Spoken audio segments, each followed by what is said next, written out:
Assalamualaikum warahmatullahi wabarakatuh. Perkenalkan, nama saya Dita Baliana Maharani, NIM A210190128 dari kelas G. Nah, di sini saya akan menyampaikan materi terkait tentang Bank Sentral. Nah, sebelum masuk pada materinya, terlebih dahulu saya menyampaikan kompetensi dasar, yaitu 3.6, mendeskripsikan Bank Sentral, sistem pembayaran, dan alat pembayaran dalam perekonomian Indonesia. Kemudian ada 4.6, yaitu menyajikan Bank Sentral, sistem pembayaran, dan alat pembayaran dalam perekonomian Indonesia. Selanjutnya ada tujuan pembelajaran. Yang pertama, menjelaskan pengertian Bank Sentral dan sistem pembayaran. Yang kedua, mengidentifikasi tujuan, fungsi, tugas, dan wewenang Bank Sentral Republik Indonesia. Yang ketiga, mengidentifikasi peran Bank Sentral Republik Indonesia dalam sistem pembayaran. Yang keempat, menjelaskan stabilitas pembayaran. Yang kelima, mengidentifikasi penyelenggaraan sistem pembayaran non-tunai oleh Bank Sentral. Yang keenam, menguraikan alat pembayaran tunai. Dan yang ketujuh, menguraikan alat pembayaran non-tunai. Pengertian Bank Sentral. Pengertian Bank Sentral menurut Undang-Undang Nomor 23 Tahun 1999 tentang Bank Indonesia sebagaimana telah diubah dengan Undang-Undang Nomor 3 Tahun 2004 menjelaskan bahwa Bank Sentral adalah lembaga negara yang mempunyai wewenang untuk mengeluarkan alat pembayaran yang sah dari suatu negara, merumuskan dan melaksanakan kebijakan moneter, mengatur dan menjaga kelancaran sistem pembayaran, mengatur dan mengatasi perbankan, serta menjalankan fungsi sebagai leader of the last resort. Penjelasan pasal 4 ayat 1. Fungsi, tugas, dan wewenang Bank Indonesia sebagai Bank Sentral. Fungsinya yaitu yang pertama, Bank Sirkulasi Bank Sentral adalah pemegang hak tunggal atau hak oktroasi dalam pengedaran uang kertas dan uang logam sebagai alat pembayaran yang sah. Yang kedua ada Bankers Bank Sentral, adalah banker dari bank-bank. Dalam hal ini, Bank Sentral berkedudukan sebagai salah satu sumber dana bagi bank lain. Yang ketiga ada Lender of Last Resort Bank Sentral, adalah pemberi pinjaman pada tingkat terakhir. Artinya, Bank Sentral dapat memberikan pinjaman kepada bank dalam bentuk fasilitas kredit, likuiditas darurat. Kemudian tugasnya ada dua, yaitu tujuan tunggal dan 3 pilar utama. Kemudian wewenangnya ada 3, yaitu yang pertama kewenangan membuat kebijakan moneter, yang kedua kewenangan mengatur sistem pembayaran, dan yang ketiga adalah kewenangan mengatur dan mengawasi perbankan. Pengertian sistem pembayaran. Definisi sistem pembayaran yang lebih lengkap diungkapkan oleh Bank Indonesia dalam Undang-Undang Nomor 23 Pasal 1 Ayat 6 Tahun 1999.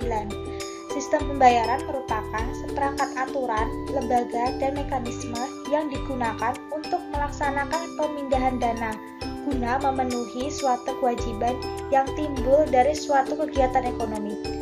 Jadi, sistem pembayaran merupakan sistem yang berkaitan dengan pemindahan sejumlah nilai uang dari satu pihak ke pihak lainnya. Hal ini dilakukan dengan media yang sangat beragam, dari yang paling sederhana sampai pada media yang paling kompleks. Peran Bank Sentral dalam sistem pembayaran. Peran BI dalam sistem pembayaran yang cepat, aman, dan andal ini ada 5. Yang pertama ada regulator, itu merumuskan kebijakan. Yang kedua ada perizinan, yaitu memberikan izin penyelenggaraan sistem pembayaran. Yang ketiga ada pengawasan, yaitu mengawasi penyelenggaraan sistem pembayaran. Yang keempat operator, yaitu menyediakan layanan sistem pembayaran berupa RTGS, SKNBI, dan BISSFS. Selanjutnya yang kelima ada fasilitator, yaitu memfasilitasi pengembangan sistem pembayaran oleh industri. Stabilitas pembayaran. Yang pertama, sistem keuangan yang stabil mampu mengalokasikan sumber dana dan menyerap kejutan yang terjadi sehingga dapat mencegah gangguan terhadap kegiatan sektor real dan sistem keuangan. Yang kedua, sistem keuangan yang stabil merupakan sistem keuangan yang pokok dan tahan terhadap berbagai gangguan ekonomi sehingga mampu melakukan fungsi intermediasi, melaksanakan pembayaran, dan menyebar risiko secara baik. Yang ketiga, ada stabilitas sistem keuangan merupakan suatu kondisi di mana mekanisme ekonomi dalam penetapan harga, alokasi dana, dan pengelolaan risiko berfungsi secara baik dan mendukung pertumbuhan ekonomi. Penyelenggaraan sistem pembayaran non-tunai oleh Bank Indonesia. Penyelenggaraan sistem pembayaran non-tunai oleh Bank Indonesia dilakukan dengan dua cara, yakni yang pertama, transaksi yang bernilai besar atau high value. Itu diselenggarakan dengan menggunakan perangkat Bank Indonesia, Real Time Gross Settlement atau BERS, dan Bank Indonesia Securities Settlement System atau BISSSS. Yang kedua, transaksi yang bernilai kecil atau retail value itu diselenggarakan dengan menggunakan sistem keliling nasional Bank Indonesia atau bisa disebut dengan SKNBI. Alat pembayaran tunai. Alat pembayaran tunai lebih banyak memakai uang kartal, yaitu uang kertas dan logam. Uang kartal masih memainkan peran penting, khususnya untuk transaksi bernilai kecil. Dalam masyarakat modern seperti sekarang ini, pemakaian alat pembayaran tunai seperti uang kartal memang cenderung lebih kecil dibanding uang giral. Namun, tentu saja perkembangan zaman pula yang akan membuat jumlah ini akan terus bertambah. Kemudian yang terakhir, alat pembayaran non-tunai. Alat pembayaran non-tunai sudah berkembang dan semakin lazim dipakai masyarakat. Alat pembayaran secara umum dibagi menjadi dua, yakni alat pembayaran tunai dan alat pembayaran non-tunai.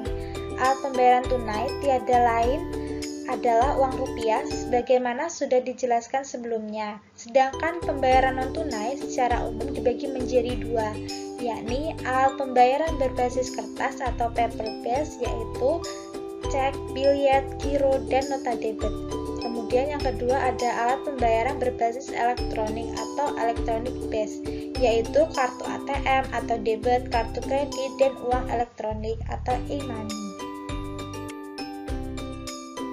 Terima kasih, sekian yang dapat saya sampaikan, kurang lebihnya saya mohon maaf. Wassalamualaikum warahmatullahi wabarakatuh.